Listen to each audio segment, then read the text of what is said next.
হযরত আবু হুরায়রা রাদিয়াল্লাহু তাআলা আনহু থেকে বর্ণিত একটি হাদিসে এভাবে বর্ণিত আছে যে একদা একজন লোক রাসূলুল্লাহ সাল্লাল্লাহু আলাইহি ওয়াসাল্লামের দরবারে হাজির হয়ে আরজ করল, হে আল্লাহর রাসূল সাল্লাল্লাহু আলাইহি ওয়াসাল্লাম, আমার নিকট সর্বাপেক্ষা উত্তম ব্যবহার পাওয়ার হকদার কে?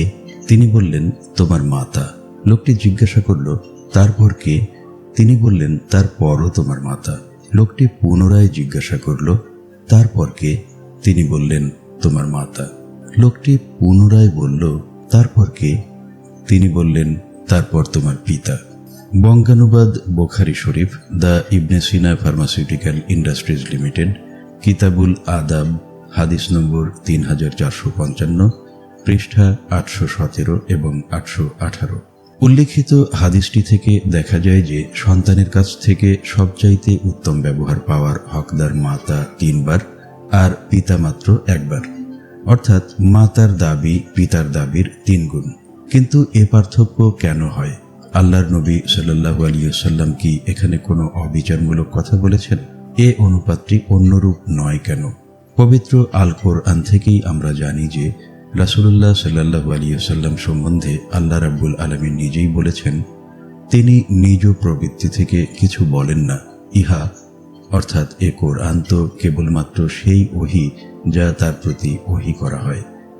আল কোরআন সূরা 53 আয়াত 3 এবং 4। সুতরাং রাসূলুল্লাহ সাল্লাল্লাহু আলাইহি ওয়াসাল্লামের হাদিসও আসলে আল্লাহর ওহী বা আল্লাহর কথাই, যার ভাষা রাসূলুল্লাহ সাল্লাল্লাহু আলাইহি ওয়াসাল্লামের হলেও তার ভাব আল্লাহ থেকেই আগত। তাফসীর মাআরিফুল কোরআন, পৃষ্ঠা 282। আর তাই রাসূলুল্লাহ সাল্লাল্লাহু আলাইহি ওয়াসাল্লামের হাদিসও আল্লাহর কালামের হুকুম রাখে। প্রাগুক্ত, পৃষ্ঠা 1267। অর্থাৎ তারা সবই আল্লাহরই কালাম। সুতরাং উল্লেখিত হাদিসটিও বরং সব সহিহ হাদিসই প্রকারান্তরে আল্লাহরই ওহী। আর সন্তানের কাছে পিতামাতার হকের এই আপাত বৈষম্যমূলক অংশের নির্ধারণের কাজটিও প্রকৃত ও পরোক্ষভাবে আল্লাহ তাআলারই কাজ। আমরা তো জানি যে আল্লাহ তাআলা ন্যায় বিচারক, আদল, কিন্তু তিনি সন্তানের কাছে পিতামাতার এই সর্বাপেক্ষা উত্তম ব্যবহারের হকদার নির্ধারণের ক্ষেত্রে আপাত বৈষম্যমূলক এই ব্যবস্থাটি কেন দিলেন? এর কারণ কি? ন্যায় বিচারক আল্লাহ রাব্বুল আলামিন অবশ্যই অন্যায় বিচারী ব্যবস্থা দেননি, যদিও এর অন্তর্নিহিত কারণটি না বোঝার কারণে আমাদের পুরুষদের কাছে তা অন্যায় বিচারী বলে মনে হতেই পারে। আসুন আমরা এর অন্তর্নিহিত কারণটি জানতে চেষ্টা করি। আমরা জানি মা সন্তানকে গর্ভে ধারণ করেন, গর্ভের ক্রমবর্ধমান সমস্ত ভার তিনিই বহন করেন। পূর্ণ গর্ভের সন্তান পেটে করেও তাকে সংসারের যাবতীয় কাজকর্ম সম্পাদন করতে হয়। মৃত্যুর ঝুঁকিপূর্ণ কষ্টের মধ্য দিয়েও তাকে সন্তানকে এ পৃথিবীর আলোতে আনতে হয়। কখনো তাকে সেজন্যে প্রাণ পর্যন্তও দিতে হয়। প্রসব পরবর্তী 40 দিনের নেফাস পালনের কষ্টকর ও বিরক্তিকর জীবন তাকেই যাপন করতে হয়, যার মধ্যেও তাকে সাংসারিক যাবতীয় কাজকর্ম পরিচালনা করতে হয়। দীর্ঘ 2 বছর পর্যন্ত তাকে তার সন্তানকে তার বুকের দুধ খাওয়ায়ে তিল তিল করে বড় করতে হয়। জন্মের পর থেকে শুরু করে অন্তত 5 বছর কাল পর্যন্ত শিশুর মলমূত্র ত্যাগ করানো ও তা পরিষ্কার করা সহ তার ন্যাকড়া থেকে শুরু করে তার পোশাক পরিচ্ছদ ধোয়া শুকানো সবই মাকেই করতে হয়। শিশুকে কথা শেখাতে হয়, ভাষা শেখাতে হয়, তাকে হাঁটা শেখাতে হয়, তার অসুখ বিসুখের প্রতি মাকেই লক্ষ্য রাখতে হয়। প্রয়োজনে তার চিকিৎসার ব্যবস্থাও মাকেই করতে হয়। এসব এবং ইত্যাকার আরো অনেক কিছু করে এবং আরো অনেক কিছুর শিক্ষা দিয়ে মাই তাকে স্বাবলম্বী করে তার অঙ্ক থেকে বহির্বিশ্বে বের করে দেন জীবনযুদ্ধের জন্য। শুধু এইসব বাহ্যদৃষ্ট কারণগুলির জন্য কি মাতাকে পিতার 3 গুণ অধিকার দেওয়া হয়? যে সমস্ত কাজের মধ্যে মাত্র গর্ভধারণ ও প্রসব করা এবং প্রসব পরবর্তী বা পোস্টপার্টাম তথা নেফাসকালীন কাজগুলো, যেগুলো নিছক গর্ভিণীর এবং প্রসূতির নিজস্ব শরীরবৃত্তীয় কাজ, সেগুলো বাদে বলতে গেলে তার সবগুলো কাজই পিতা কিংবা অন্য যে কোনো লোকই করে দিতে পারে। আমার নিজের একমাত্র কন্যা সন্তানকে জন্ম দেওয়ার মাত্র 21 দিনের মাথায় তো তার মা মারা গিয়েছিল এবং আমার দ্বিতীয় ও তৃতীয় ছেলেও তো তাদের মাকে হারিয়েছিল তাদের যথাক্রমে 5 ও 2 বছর বয়সে। এখন যারা যথাক্রমে বিসিএস সহ এমবিবিএস অবসরপ্রাপ্ত ও বিসিএস সহ এমবিবিএস ও এমডি অবসরপ্রাপ্ত ডাক্তার। আর আমার ছোট ভাই ডাক্তার আব্দুস সাত্তার এফআরসিএস এর 2 কন্যা নিতা ও নিপার মাও মারা গিয়েছিল তো নিতার জন্মের 6 বছর ও নিপার জন্মের আধ ঘন্টার মধ্যেই। কিন্তু তবুও আল্লাহ তাদেরকে বাঁচিয়ে রেখেছিলেন, বড় করেছিলেন এবং এখন আমার কন্যা হীরা একজন এমবিবিএস এর মা, নিজেও গ্রাজুয়েট, এবং অপর ভ্রাতুষ্পুত্রী নিপা একজন এমবিবিএস ও এফআরসিএস ডাক্তার ও ইংল্যান্ডের বাসিন্দা, ও নিতা একজন ডক্টরেট। আমার বড় ছেলেও তার মাকে হারিয়েছিল তার 6 বছর বয়সে। এখন তার বয়স 67 বছর, যদিও সে বিএ পাশও করতে পারেনি। যা হোক, আমরা বিশ্বাস করি যে এ সবই একমাত্র কারণ নয় যার জন্য আল্লাহ মাতাকে পিতা অপেক্ষা এতটা বেশি অধিকার দিয়েছেন, বরং এসব ছাড়া অবশ্যই এমন আর কোনো অন্তর্নিহিত কারণ আছে যার জন্য আল্লাহর কাছে মাতা পিতা অপেক্ষা এতটা বেশির হকদার বলে গণ্য হয়েছেন। আসুন আমরা সেই অন্তর্নিহিত কারণটি খুঁজে পেতে চেষ্টা করি। এ অনুসন্ধানটি আমাদেরকে শুরু করতে হবে একেবারে সন্তানের জন্মক্ষণ থেকেই, কারণ সমস্যাটি পিতামাতার সাথে সন্তানের অধিকার এবং সন্তানের কাছে পিতামাতার কার কতখানি অধিকার তাই নিয়ে। সুতরাং সন্তানের একেবারে জন্মক্ষণ থেকেই তা বিবেচনা করে আসতে হবে এবং দেখতে হবে যে সন্তানের একেবারে জন্ম তথা একেবারে কোষ পর্যায়ে তার অস্তিত্বায়ন থেকে শুরু করে পিতামাতার প্রতি ইহসান করার যোগ্যতা অর্জন করার কাল পর্যন্ত সন্তান পিতামাতার কার কাছ থেকে কতটুকু নিয়েছিল বা পেয়েছিল, অর্থাৎ সে তার পিতামাতার কার কাছ থেকে কতটুকু পরিমাণে ঋণী। যদিও সন্তান পুরোপুরি সে ঋণ কখনো পরিশোধ করতে পারবে না, অবশ্য পিতার ঋণের একটা অংশ বাদে প্রায় বেশিরভাগই কখনো সে পরিশোধ করতে পারলেও মাতার ঋণ কখনো সে শোধ করতে পারবে না। সন্তান মাতৃজঠরে 270 বা 280 দিন নিরাপদে অবস্থান করে মায়ের রক্ত থেকে পরিপুষ্টি ও অক্সিজেন গ্রহণ ও শোষণ করে এবং তৎকালীন বর্জ্য বর্জন করে বড় হয়েছিল, প্রসবযোগ্য হয়েছিল। পুরো 2 বছর তো দূরের কথা, যে এক ঢোক দুধ সে খেয়েছিল তার মায়ের স্তন থেকে, যে একটিমাত্র বিনিদ্র রজনী মা যাপন করেছিল, তার অসুস্থতার সময়ে আল্লাহর কাছে কাঁদতে কাঁদতে তার আরোগ্য কামনায় মায়ের কাছে সন্তানের সেই সব ঋণের কোনো একটিকেও কি কোনো সন্তান শোধ করতে পারবে কখনো? হোক না সে সন্তান বিশ্বের যাবতীয় সম্পদের অধিকারী। তাই সন্তানের কাছে পিতামাতার কে কতটুকু হক পাবে সে হিসাব করার আগে সন্তানই বরং পিতামাতাকে ইহসান করার যোগ্যতায় পৌঁছা পর্যন্ত পিতামাতার কার কাছ থেকে কি কি নিয়েছিল বা পেয়েছিল তারই হিসাব করা সঠিক, কারণ তারই উপর ভিত্তি করেই তো নির্ণীত হবে সন্তানের কাছে পিতামাতার হকের পরিমাণ। আর সন্তানের প্রতি পিতামাতার এসব অনুদানের হিসাব করতে হবে সন্তানের একেবারে কোষ পর্যায়ের জীবন থেকেই। আসুন আমরা একেবারে কোষ পর্যায় থেকেই এ হিসাব শুরু করি। আধুনিক ভ্রূণ বিজ্ঞান এমব্রায়োলজি এর কল্যাণে এখন আমরা জানতে পেরেছি যে সাধারণ অবস্থায় মায়ের একটি জীবিত ডিম্বাণু ওভাম বা এগ সেল পিতার একটিমাত্র জীবিত শুক্রকীট দ্বারা নিষিক্ত বা ফার্টিলাইজড হওয়ার ফলেই সন্তানের জন্ম হয় এককোষী একটি সজীব জাইগোট হিসেবে। মাতৃডিম্বাণু ও পিতৃ শুক্রকীটের প্রত্যেককে এক একটি করে অর্ধকোষ বা হাফ সেল বলা যেতে পারে, কারণ তাদের প্রত্যেকটিরই জন্ম হয় এক একটি পূর্ণ দেহকোষ বা সোমাটিক সেলের আধা আধিভাবে বিভক্ত হওয়ার মাধ্যমে। আমরা এখন জানি যে একটি মানব এবং মানবী দেহ কোটি কোটি, প্রকৃতপক্ষে 5.31 × 10⁻17টি কোষ বা সেল দ্বারা গঠিত। ঠিক যেমন গঠিত একটি সুদৃশ্য দালান লক্ষ লক্ষ ইটের এক সুশৃঙ্খল ও সুপরিকল্পিত সজ্জা ও গাঁথনির মাধ্যমে।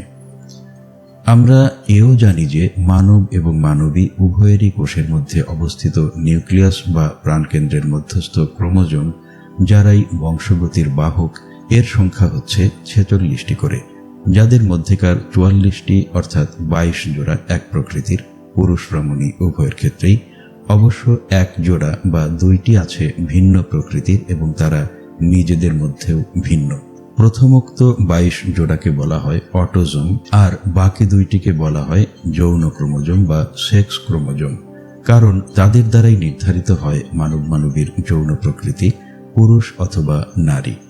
পুরুষের এই দুটো যৌন ক্রোমোজোম হচ্ছে দুই প্রকৃতির, যাদেরকে চিহ্নিত করা হয় এক্স ও ওয়াই দ্বারা, আর নারীর এ দুটোই হচ্ছে এক প্রকৃতির, যথা এক্স ও এক্স।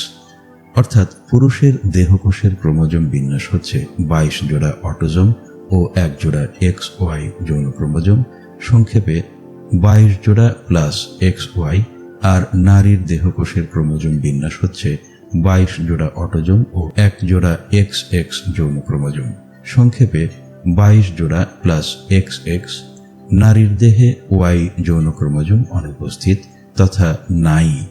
পুরুষের ক্ষেত্রে শুক্রাশয় বা টেস্টিসের যে কোষগুলো থেকে শুক্রকীট উৎপন্ন হয়, আর নারীর ক্ষেত্রে ডিম্বাশয় বা ওভারিয়ের যে কোষগুলো থেকে ডিম্বাণু বা ওভাম উৎপন্ন হয়, ইন্টারস্টিশিয়াল সেল নামে অভিহিত সে কোষগুলো মূলত দেহকোষী, যাদের ক্রোমোজোম বিন্যাস পুরুষ ও নারীর ক্ষেত্রে যথাক্রমে 22 জোড়া প্লাস এক্স ওয়াই এবং 22 জোড়া প্লাস এক্স এক্সই হয়।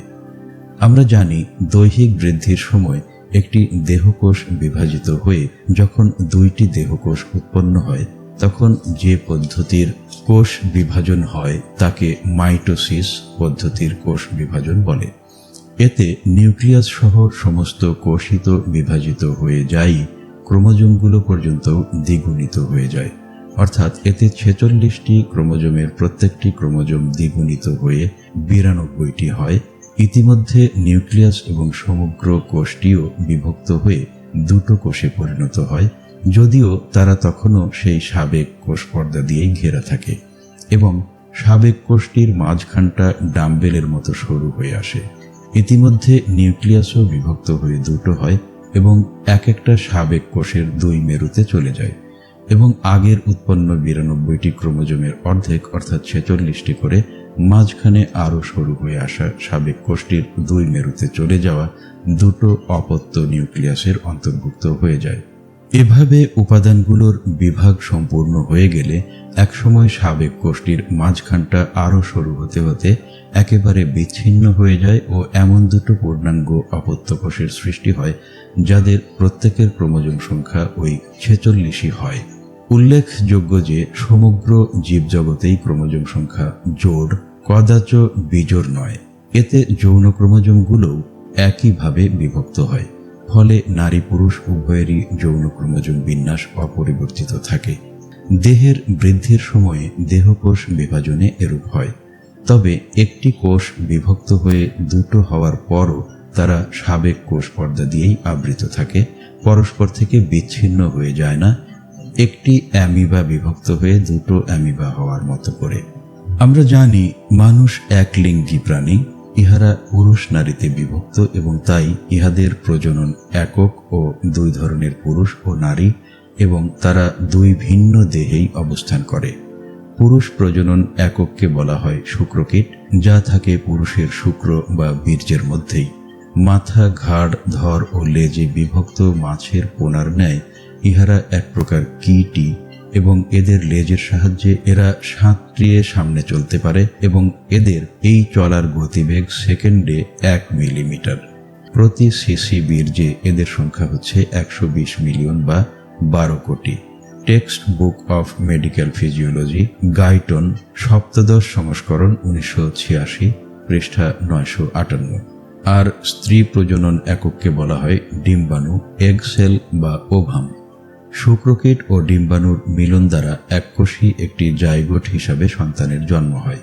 এই মিলন নারী দেহের মধ্যে তার জরায়ু বা ডিম্বাশয় নালীর মধ্যেও ঘটতে পারে। যৌন মিলনের চরম মুহূর্তে বা অর্গাজমের সময় পুরুষ যখন নারীর যোনির মধ্যে বীর্য নিক্ষেপ বা ইজাকুলেট করে, তখন সে বীর্য নারীর জরায়ুর মধ্যে প্রবেশ করার সুযোগ পায়, অথবা নারী দেহের বাইরে পরীক্ষানল বা টেস্ট টিউবের মধ্যেও এ মিলন করানো যেতে পারে যদি টেস্ট টিউব বেবি কাম্য হয়। এখন ধরা যাক যদি মাইটোসিসই একমাত্র কোষ বিভাজন পদ্ধতি হয় আর জনন কোষ সমূহ দেহকোষ থেকেই ওই একই প্রকার কোষ বিভাজন দ্বারাই উৎপন্ন হয়, তাহলে একটি শুক্রকীটের ক্রোমোজোম বিন্যাস হতো 22+XY আর একটি ডিম্বাণুর ক্রোমোজোম বিন্যাস হতো 22+XX। আর যেভাবেই ঘটানো হোক এদের মিলনজাত জাইগোট বা সন্তান কোষের ক্রোমোজোম বিন্যাস হতো 22+XY প্লাস 22+XX বা 44+XXXY। এ সন্তান মানব সন্তানই হতো না। কি হতো তাও আমরা জানি না, কারণ আমরা জানি মানব মানবীর দেহকোষের ক্রোমোজোম বিন্যাস যথাক্রমে 22 জোড়া প্লাস XY এবং 22 জোড়া প্লাস XX। অতএব এই এত সব কর্মকাণ্ডের যিনি কারিগর, আর শুধু কারিগর নয়, বুদ্ধিমান ও সর্বক্ষমতা সম্পন্ন কারিগর, যাকে ছাড়া এ বিশাল কর্মকাণ্ড সম্পন্ন হতে পারে না, তা আমরা পরে বলেছি। তিনি হিসেব করে দেখলেন যে শুক্রকীট ও ডিম্বাণুর মিলন দ্বারা জাত সন্তান কোষের তথা জাইগোটের ক্রোমোজোম বিন্যাস যদি 22 জোড়া প্লাস XY পুত্র সন্তান অথবা 22 জোড়া প্লাস XX কন্যা সন্তানই রাখতে হয়, তাহলে পিতার শুক্রকীট থেকে আসতে হবে 22টি প্লাস YT ক্রোমোজোম আর মায়ের ডিম্বাণু থেকে আসতে হবে 22টি প্লাস XT ক্রোমোজোম, যাতে মিলনজাত সন্তানের ক্রোমোজোম বিন্যাস হয় 22+Y প্লাস 22+X বা 22 জোড়া প্লাস XY। এ সন্তান হবে পুত্র সন্তান, মানুষ, অন্য কিছু নয়। অথবা পিতার শুক্রকীট থেকে আসতে হবে 22+XT ক্রোমোজোম আর মায়ের দিক থেকে তা অবশ্যই আসবে 22+XT ক্রোমোজোমই, যাতে তাদের মিলনজাত সন্তান কোষ বা জাইগোটের ক্রোমোজোম বিন্যাস হবে 22+X প্লাস 22+X বা 22 জোড়া প্লাস XX। এ সন্তান হবে কন্যা সন্তান, মানুষ, অন্য কিছু নয়। কিন্তু পুরুষের একটি দেহকোষ থেকে 22+Y ও 22+X ক্রোমোজোম বিশিষ্ট দুটো জনন কোষ তথা শুক্রকীট পেতে হলে 22 জোড়া প্লাস XY ক্রোমোজোম বিশিষ্ট পুরুষের একটি দেহকোষকে সোজা 2 ভাগে ভাগ করতে হবে, যাতে তা থেকে 22+Y ও 22+X ক্রোমোজোম বিশিষ্ট দুটো শুক্রকীট পাওয়া যেতে পারে। অনুরূপভাবে 22 জোড়া প্লাস XX ক্রোমোজোম বিশিষ্ট একটি নারী দেহকোষকে ঠিক 2 ভাগে ভাগ করলে 22+X ও 22+X ক্রোমোজোম বিন্যাস বিশিষ্ট দুটো ডিম্বাণু পাওয়া যেতে পারে। এখন প্রথম দুইটি শুক্রকীটের 22+Y ও 22+X যদি দ্বিতীয় দুইটি ডিম্বাণুর যে কোনো একটির সঙ্গে মিলিত হয়, তাহলে আমরা যথাক্রমে একটি পুত্র সন্তান ও একটি কন্যা সন্তান পেতে পারি। সৃষ্টির একেবারে আদিতে সেই মহান ও কুশলী কারিগর তাই করেছিলেন এবং মানুষ সহ সব একলিঙ্গী প্রাণীতে সেই ব্যবস্থাই চালু করে দিয়েছিলেন। দেহকোষ থেকে জননকোষ উৎপাদনের জন্য চালুকৃত এই বিশেষ ব্যবস্থার নাম মিওসিস পদ্ধতির কোষ বিভাজন। দৈহিক বৃদ্ধির জন্য দেহের সর্বত্র যেখানে মাইটোসিস পদ্ধতির কোষ বিভাজন প্রচলিত, সেখানে জনন কোষ উৎপাদনের জন্য ব্যতিক্রমীভাবে এই মিওসিস ব্যবস্থার প্রচলন, তাও মানুষের এবং অন্যান্য একলিঙ্গী প্রাণীরও একটি করে বিশেষ অঙ্গে, পুরুষের শুক্রাশয়ে এবং নারীর ডিম্বাশয়ে, আবার তাও তাদের ওই দুটির কেবলমাত্র অভ্যন্তরীণ ইন্টারস্টিশিয়াল কোষগুলোতে মানব মানবীর একটি বিশেষ বয়সে, পিউবার্টিতে, এই বিশেষ পদ্ধতির চালুকরণ নির্দেশ করে যে যিনি এসব কিছুর স্রষ্টা তিনি অবশ্যই ভবিষ্যৎদর্শী, ভবিষ্যৎ জ্ঞাতা, সর্বদর্শী, সর্বজ্ঞাতা, একজন সচেতন ও উদ্দেশ্যময় সত্তা। তিনি জড়, অচেতন ও উদ্দেশ্যহীন কোনো জড় পদার্থ, ম্যাটার অব দ্য ম্যাটেরিয়ালিস্ট বা প্রকৃতি, নেচার অব দ্য ন্যাচারিস্ট নন। পাঠক কি এখানে এসব কিছুর কারিগর সেই আল্লাহর অস্তিত্বকে আপনার অন্তর দিয়ে অনুভব করতে পারছেন? না পারলে আরও শুনুন। স্রষ্টা হিসেবে আল্লাহ আগে থেকেই জানেন, আর তিনি জানবেন না যিনি সৃষ্টি করেছেন? তিনি তো সূক্ষ্মদর্শী, সম্যক অবগত। সূরা 67 আয়াত 14। যে একলিঙ্গী প্রাণী মানুষের পুরুষ, স্ত্রী তথা শুক্রকীট ও ডিম্বাণুর মিলন দ্বারাই সন্তান হবে, আর সে সন্তানের ক্রোমোজোম সংখ্যা 46ই রাখতে হবে, যা মানুষের প্রজাতিগত বৈশিষ্ট্য, যাও তিনি বেঁধে দিয়েছেন। সুতরাং তিনি হিসেব করে শুক্রকীট ও ডিম্বাণুর সংখ্যা এমন রাখলেন যে শুক্রকীটের ক্রোমোজোম সংখ্যা 22+Y ও 22+X, আর ডিম্বাণুর ক্রোমোজোম সংখ্যা 22+X এবং 22+Xই হয়, যাতে তাদের যে কোনো একটি শুক্রকীট ও ডিম্বাণুর মিলনজাত সন্তানের ক্রোমোজোম সংখ্যা 46ই হয়। আর তিনি ইহাও জানেন যে 22+Y ও 22+X ক্রোমোজোম বিশিষ্ট দুটো শুক্রকীট এবং 22+X ও 22+X ক্রোমোজোম বিশিষ্ট দুটো করে ডিম্বাণু একই সঙ্গে এক একবারে পাওয়া যায়। যথাক্রমে 22 জোড়া +XY ক্রোমোজোম বিশিষ্ট একটি পুরুষ দেহকোষ ও 22 জোড়া +XX ক্রোমোজোম বিশিষ্ট একটি নারী দেহকোষকে সোজা দুভাগে ভাগ করলেই, এ উদ্দেশ্যেই তিনি পুরুষের একটি দেহকোষ ও নারীর একটি দেহকোষকে ঠিক দুভাগে ভাগ করার মিওসিস পদ্ধতির কোষ বিভাজন ব্যবস্থা চালু করে দিয়েছিলেন, নরনারীর দেহকোষ থেকে যার যার জনন কোষ উৎপাদন। এ উদ্দেশ্যেই তিনি পুরুষের একটি দেহকোষ ও নারীর একটি দেহকোষকে ঠিক দুভাগে ভাগ করার মিওসিস পদ্ধতির কোষ বিভাজন ব্যবস্থা চালু করে দিয়েছিলেন, নর নারীর দেহকোষ থেকে যার যার জনন কোষ সমূহ উৎপাদনের সময়ে। হিসেব জিনিসটি অঙ্কের ব্যাপার, মেধার কাজ, আর ভবিষ্যতে কি হবে সে অনুসারে বর্তমান পদক্ষেপ গ্রহণ করা ভবিষ্যৎ জ্ঞাতার কাজ।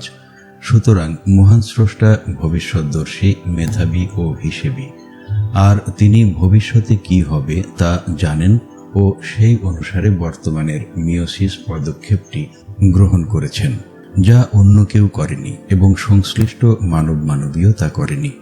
এবং তথাপিও অবিশ্বাসী মানুষদের কাছে আল্লাহ রাব্বুল আলামিন বীর্যের তথা বীর্যের প্রধান ও কার্যকর উপাদান শুক্রকীটের এবং প্রাসঙ্গিকভাবে ডিম্বাণুরও সৃষ্টি প্রসঙ্গে প্রশ্ন রেখেছেন। তবে কি তোমরা তার প্রতি লক্ষ্য করেছ যা তোমরা নিক্ষেপ করো? তবে কি তোমরাই উহা সৃষ্টি করেছ, না আমিই উহার সৃজনকারী? সূরা 56 আয়াত 58 এবং 59। স্মর্তব্য যে পুরুষের বীর্য একটি মিশ্র পদার্থ, যার প্রধান ও কার্যকর উপাদান হচ্ছে শুক্রকীট সমূহ, যারা প্রোস্টেট গ্রন্থি সহ যৌনাঙ্গের সঙ্গে সংশ্লিষ্ট অন্যান্য গ্রন্থির রসের মধ্যে আক্ষরিক অর্থেই জীয়াণু থাকে। এখানে সেই শুক্রকীটের সৃষ্টি এবং আনুষঙ্গিকভাবে ডিম্বাণুরও সম্পর্কে মানুষকে প্রশ্ন করাই আল্লাহর লক্ষ্য, যে এসবের এইরূপ হিসেব করে সৃষ্টি কি তোমরাই করেছ, না আমি করেছি? তোমরা কি বলো? ইমানদার পাঠক, একটু থামুন এবং ভাবুন। অন্তর্যামী সূরা 42 আয়াত 24, আল্লাহ কি আপনার অন্তরের মধ্যে অবস্থান? হাদিস কলুবুল মুমিনিনা আরশুল্লাহ, মুমেনদের কলব আল্লাহর আদেশ করে প্রশ্নটি আপনাকেই করছেন না? আপনার জবাব কি? সৃষ্টি জগতে এক্স ও ওয়াই এই দুই ধরনের যৌন ক্রোমোজোম সৃষ্টি করা, পুরুষের দেহকোষের মধ্যে একটি এক্স যৌন ক্রোমোজোমের সঙ্গে একটি ওয়াই যৌন ক্রোমোজোম দিয়ে দেওয়া এবং নারীর দেহকোষের মধ্যে একটিও ওয়াই যৌন ক্রোমোজোম না দিয়ে তার দুটো যৌন ক্রোমোজোমকেই এক্স প্রকৃতির করে রাখা আল্লাহ তাআলার এক অনুপম ও অনবদ্য সৃষ্টি কৌশল। পুরুষ ও নারী এই দুই বিপরীত লিঙ্গী প্রাণীর যৌন ক্রোমোজোম প্রদান আল্লাহ যেভাবে করেছেন, যেমন পুরুষের এক্স ওয়াই ও নারীর এক্স এক্স, তা না হয়ে যদি অন্য যে কোনো রূপ হয় বা হতো, তাহলে সমগ্র মানবতারই নয়, শুধু একলিঙ্গী সমস্ত প্রাণী জগতেরই সুষ্ঠু যৌন অস্তিত্ব তথা তাদের সামগ্রিক অস্তিত্ব বিপর্যস্ত ও পরিণামে ধ্বংস হয়ে যেত। কখনো কখনো ব্যক্তি মানুষের ক্ষেত্রে এমন হয়ে থাকে।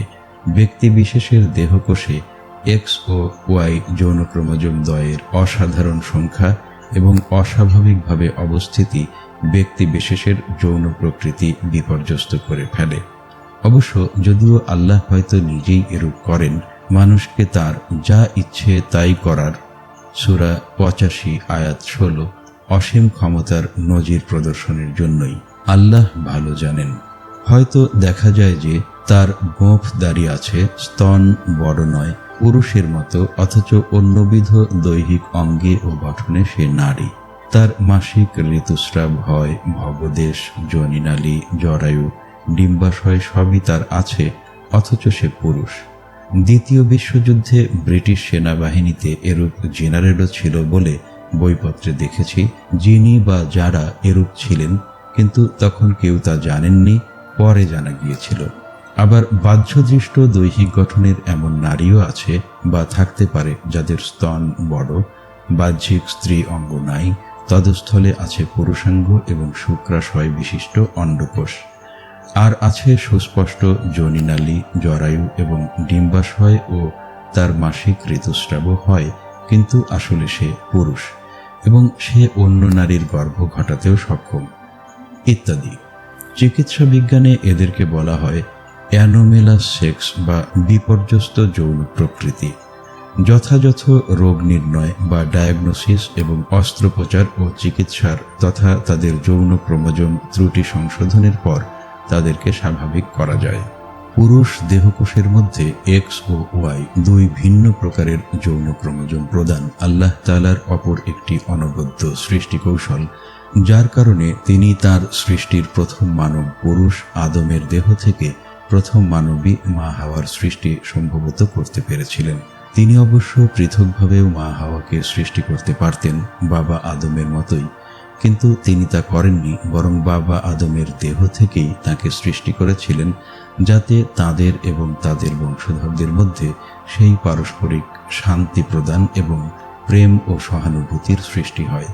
সূরা 16 আয়াত 72 এবং সূরা 30 আয়াত 21, যা মানবতার নির্বিঘ্ন অস্তিত্বের জন্য অপরিহার্য।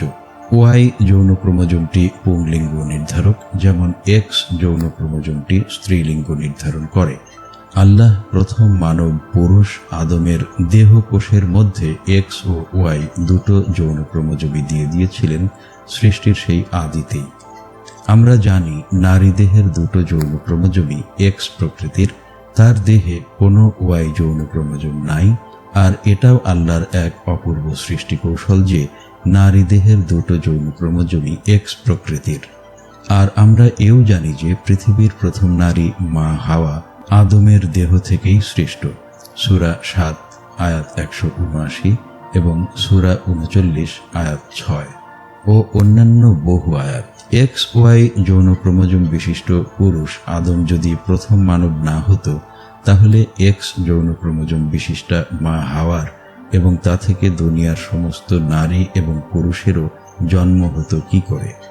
যখন স্রষ্টা পৃথকভাবে মা হাওয়া তথা নারীকে সৃষ্টি করেছেন বলে প্রমাণ নেই, বরং প্রমাণ আছে যে তিনি আদমের দেহ থেকেই মা হাওয়াকে সৃষ্টি করেছেন, প্রভুক্ত। কাজেই এটাই সম্ভব যে, অবশ্য আল্লাহই ভালো জানেন, তিনি এক্স ওয়াই যৌন ক্রোমোজোম বিশিষ্ট আদমের দেহের দুটো কোষ থেকে দুটো এক্স যৌন ক্রোমোজোম নিয়ে তাদেরকে দিয়ে একটি মাত্র স্ত্রী জাইগোট তৈরি করে তা থেকেই কুন ফায়াকুন সূরা 2 আয়াত 117 এর একটি আদেশ বলে মা হাওয়াকে সৃষ্টি করেছিলেন, কারণ তিনি যা ইচ্ছে তাই সৃষ্টি করেনওয়ালা, সূরা 85 আয়াত 16 বটেন। কোনো কোনো গবেষক যে বলেন যে সৃষ্টির প্রথম মানুষ একজন নারী, একথা যুক্তিগ্রাহ্য নয়, কারণ নারী দেহের যৌন ক্রোমোজোম দুটোই হচ্ছে নারী নির্ধারক এক্স যৌন ক্রোমোজোম, তার দেহে পুংলিঙ্গ নির্ধারক কোনো ওয়াই যৌন ক্রোমোজোম নাই। তাই প্রথম মানুষ সেই প্রথম নারীর এক্স এক্স যৌন ক্রোমোজোম বিশিষ্ট দেহ থেকে এক্স ওয়াই যৌন ক্রোমোজোম বিশিষ্ট পুরুষ আদমের দেহ নির্মাণের জন্য এক্স যৌন ক্রোমোজোম না হয় সেই প্রথম নারীর কাছ থেকেই পাওয়া যেত, কিন্তু ওয়াই যৌন ক্রোমোজোমটি পাওয়া যেত কোথা থেকে? যখন সৃষ্টিতে, তখন দ্বিতীয় এমন আর কেউই ছিল না ওই প্রথম নারীটি ছাড়া, যার কাছ থেকে ওয়াই যৌন ক্রোমোজোম পাওয়া যেতে পারে বা পারত। তাও তার কাছে কোনো ওয়াই যৌন ক্রোমোজোম নাই, কারণ সে ছিল এক্স এক্স যৌন ক্রোমোজোম বিশিষ্টা নারী। আর আল্লাহ প্রথমে এক্স এক্স যৌন ক্রোমোজোম বিশিষ্টা মা হাওয়াকে আগে সৃষ্টি করে পরে পৃথকভাবে মা হাওয়ার দেহ থেকে নয় এক্স ওয়াই যৌন ক্রোমোজোম দিয়ে বাবা আদমকে সৃষ্টি করেছিলেন, এমন কোনো প্রমাণও পৃথিবীর কোনো কেতাব, পুস্তক বা কোনো ধর্মীয় গ্রন্থ কিংবা কোনো বিজ্ঞানের গ্রন্থেও নাই, কিংবা কোনো বিজ্ঞানীও তা বলেননি। সুতরাং সৃষ্টিতে আগে XX যৌন ক্রোমোজোম বিশিষ্টা নারীর আগমন হয়েছিল এবং পরে তা থেকেই XY যৌন ক্রোমোজোম বিশিষ্ট পুরুষের সৃষ্টি হয়েছিল, এমন হতেই পারে না। এমন কল্পনা অযৌক্তিক। বরং যৌক্তিক সত্য এই যে XY যৌন ক্রোমোজোম বিশিষ্ট পুরুষ আদমের সৃষ্টি আগে হয়েছিল এবং তা থেকেই XX যৌন ক্রোমোজোম নিয়ে সৃষ্টি করা হয়েছিল মা হাওয়াকে। কারণ আদমের দেহে পর্যাপ্ত সংখ্যক X যৌন ক্রোমোজোম আছে যথেচ্ছ সংখ্যক নারী জাইগোট গঠনের জন্য, কিন্তু নারী দেহে একটি মাত্র Y যৌন ক্রোমোজোমও নাই একটি মাত্র পুরুষ জাইগোট নির্মাণের জন্য। আদমের দেহে XY উভয় প্রকার যৌন ক্রোমোজোমই আছে, আর মহাজ্ঞানী ও মহাবিজ্ঞানী আল্লাহ ওই দুই প্রকার যৌন ক্রোমোজোম দিয়েই আদমকেই আগে সৃষ্টি করেছিলেন, যে পরে তার দেহ থেকেই X যৌন ক্রোমোজোম নিয়ে বর্তমানের ক্লোন পদ্ধতির মতোই কোনো এক পদ্ধতিতে, আল্লাহ ভালো জানেন, XX যৌন ক্রোমোজোম বিশিষ্টা মা হাওয়াকে সৃষ্টি করা যায়। এটা মহাবিজ্ঞানী এবং ভবিষ্যৎ জ্ঞাতা আল্লাহ আগে থেকেই জানতেন, আর তাই তিনি সেইভাবেই আদম হাওয়াকে অরূপ আগপাচ করে অস্তিত্বায়িত করেছিলেন। অতএব কত মহিমান্বিত সেই আল্লাহ, যিনি স্রষ্টা সমূহের মধ্যে স্রষ্টা সর্বোত্তম। আল কোরআন সূরা 23 আয়াত 14। যা হোক, আমরা দেখেছি যে পুরুষ এবং নারী উভয়েরই যথাক্রমে শুক্রাশয় ও ডিম্বাশয়ের ইন্টারস্টিশিয়াল কোষ সমূহের মিওসিস পদ্ধতির কোষ বিভাজন দ্বারাই প্রত্যেকের একটি করে কোষ থেকে, যারা মূলত 46টি করে ক্রোমোজোম বিশিষ্ট এক একটি দেহ কোষই যথাক্রমে 2টি করে শুক্রকীট ও ডিম্বাণু উৎপন্ন হয়, যাদের প্রত্যেকেরই ক্রোমোজোম হয় 23টি করে, যাদের 11 জোড়া হয় অটোজোম আর একটি হয় যৌন ক্রোমোজোম। সুতরাং জননকোষগুলোর প্রত্যেকে শুক্রকীট অথবা ডিম্বাণু এক একটি অর্ধকোষ। শুক্রকীটদ্বয়ের ক্রোমোজোম বিন্যাস হচ্ছে 22+X এবং 22+Y, আর ডিম্বাণু দুটোর ক্রোমোজোম বিন্যাস হচ্ছে 22+X এবং 22+X। নারী দেহ কোষে কোনো Y যৌন ক্রোমোজোম নাই। এখন X যৌন ক্রোমোজোম বিশিষ্ট একটি ডিম্বাণু যদি Y যৌন ক্রোমোজোম বিশিষ্ট একটি শুক্রকীট দ্বারা নিষিক্ত বা ফার্টিলাইজড হয়, তবে যে জাইগোট তথা সন্তানটি উৎপন্ন হবে তার ক্রোমোজোম বিন্যাস হবে 22+X প্লাস 22+Y বা 22 জোড়া প্লাস XY, অর্থাৎ 22 জোড়া অটোজোম ও 1 জোড়া XY যৌন ক্রোমোজোম। এ সন্তান হবে পুত্র। আবার ওই একই X যৌন ক্রোমোজোম বিশিষ্ট অপর একটি ডিম্বাণু, কারণ ডিম্বাণু সবসময় X যৌন ক্রোমোজোম বিশিষ্টই হয়, যেহেতু নারী দেহ কোষে Y যৌন ক্রোমোজোম নাই। যদি X যৌন ক্রোমোজোম বিশিষ্ট অপর একটি শুক্রকীট দ্বারা, কারণ শুক্রকীট X যৌন ক্রোমোজোম বিশিষ্টও হয়, নিষিক্ত হয়, তাহলে যে জাইগোট বা সন্তান কোষটি উৎপন্ন হবে তার ক্রোমোজোম বিন্যাস হবে 11+X প্লাস 11+X বা 22 জোড়া প্লাস XX, অর্থাৎ 22 জোড়া অটোজোম ও 1 জোড়া XX যৌন ক্রোমোজোম। এ সন্তান হবে কন্যা। এভাবেই একেবারে নিষেকের মুহূর্তেই সন্তানের লিঙ্গ নির্ধারিত হয়ে যায়, আর তা নির্ধারিত হয় পুরুষের সরবরাহকৃত Y বা X যৌন ক্রোমোজোম দ্বারাই। নিষেকের সময় পুরুষ Y যৌন ক্রোমোজোম বিশিষ্ট শুক্রকীট প্রদান করলে সন্তান হবে পুত্র, আর সে সময় সে X যৌন ক্রোমোজোম বিশিষ্ট শুক্রকীট দিলে সন্তান হবে কন্যা। শর্তব্য যে ডিম্বাণুর সঙ্গে শুক্রকীটের মিলনকে নিষেক বা ফার্টিলাইজেশন বলে, অর্থাৎ সন্তানের লিঙ্গ নির্ধারণের একক ভূমিকা পুরুষের। এ ব্যাপারে নারীর কোনো নির্ধারকের ভূমিকা নেই। আর এই X ও Y এই দুইটি যৌন ক্রোমোজোমের মধ্যে কোনটি বিশিষ্ট শুক্রকীটটি যে নারীর একটি ডিম্বাণুকে নিষিক্ত করবে তা সংশ্লিষ্ট পুরুষটি ঠিক করে দেয় না, নারী তো দেয়ই না, এবং তা কোনো আপতিক ঘটনা বা চান্সের ব্যাপারও নয়।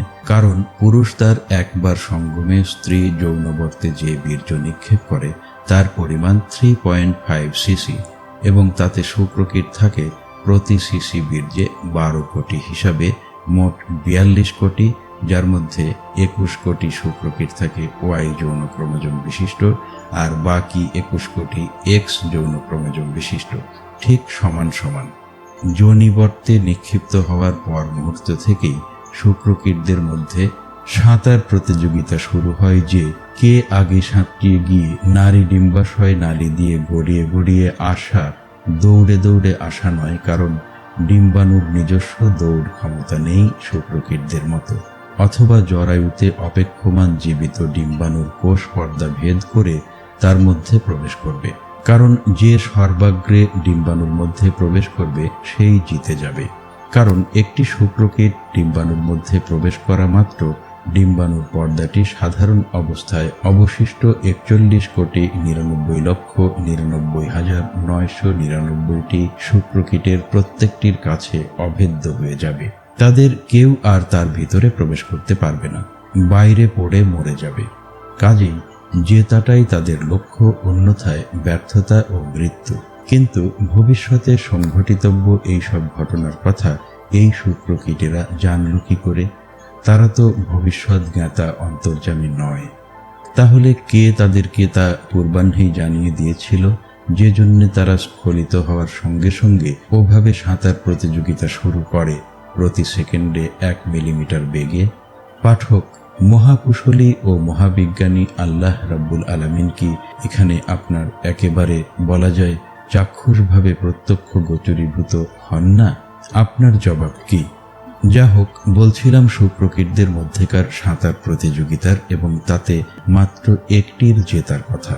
এটা কোনো চান্সের ব্যাপার নয়, এবং নয় তা সংশ্লিষ্ট নরনারীর দুজনেরই বাছাই করার ব্যাপারও যে এক্স ও ওয়াই 2 প্রকার যৌন ক্রোমোজোম বিশিষ্ট শুক্রকীটদের সমসংখ্যার সমন্বয়ে গঠিত 42 কোটি শুক্রকীটদের সেই বিরাট দলের প্রতিযোগীদের ম্যারাথন দৌড়ে কে জিতবে, কোন প্রকারের এক্স না ওয়াই যৌন ক্রোমোজোম বিশিষ্ট শুক্রকীটদের মধ্যস্থ কোন শুক্রকীটটি দ্বারা ডিম্বাণুটির নিষিক্ত হওয়ার ভাগ্য হবে এবং সে পরিণত হবে একটি সন্তানে, পুত্র কন্যা যাই হোক, আর সার্থক হবে তার ডিম্বাণু জন্ম এবং শুক্রকীটটিরও শুক্রকীট জন্ম, তা বাছাই করেন অন্য এক অনুপম বুদ্ধিবৃত্তি সম্পন্ন সর্বজ্ঞ ও সর্বাতিক্রমী সত্তা আল্লাহ রাব্বুল আলামিন স্বয়ং।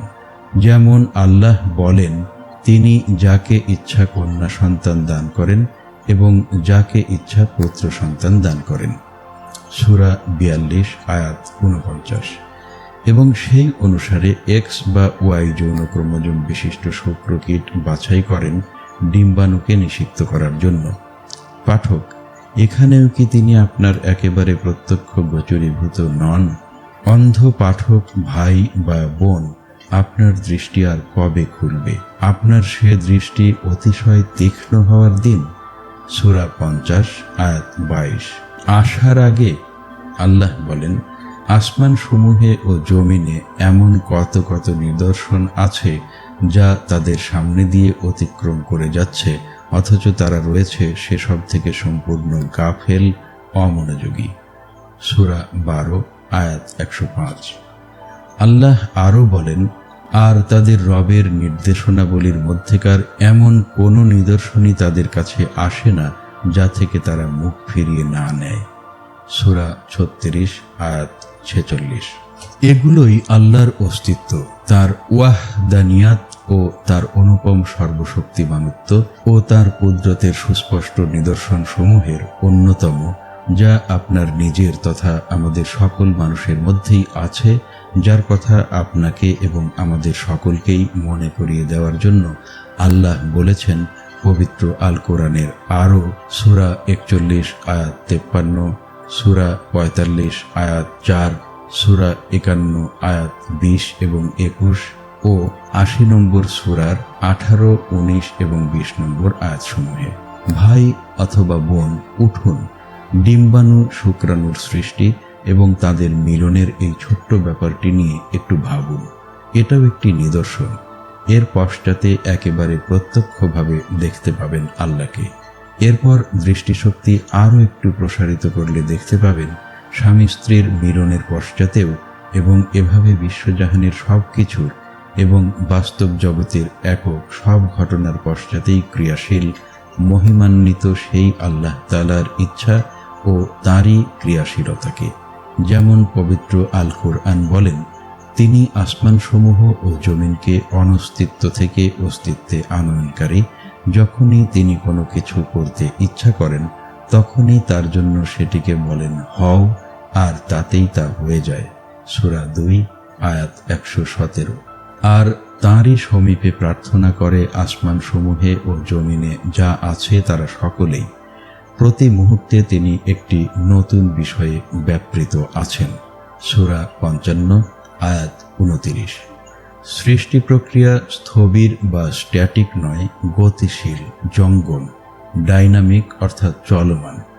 আর তিনিই সবকিছু স্রষ্টা। সূরা 6 আয়াত 102। সে যা হোক, অর্থাৎ সন্তান পুত্র হোক বা কন্যা হোক, আমাদের মূল আলোচ্য বিষয় সেটা নয়। আমাদের আলোচ্য বিষয় হচ্ছে সন্তান জন্মের জন্য প্রয়োজন একটি এবং মাত্র একটি শুক্রকীট দ্বারা একটিই ডিম্বাণুর নিষিক্ত হওয়া। কোন প্রকারের যৌন ক্রোমোজোম বিশিষ্ট শুক্রকীট দ্বারা নিষিক্ত হলো এবং তার ফলে সন্তানটি পুত্র সন্তান হলো নাকি কন্যা সন্তান হলো সেটাও নয়।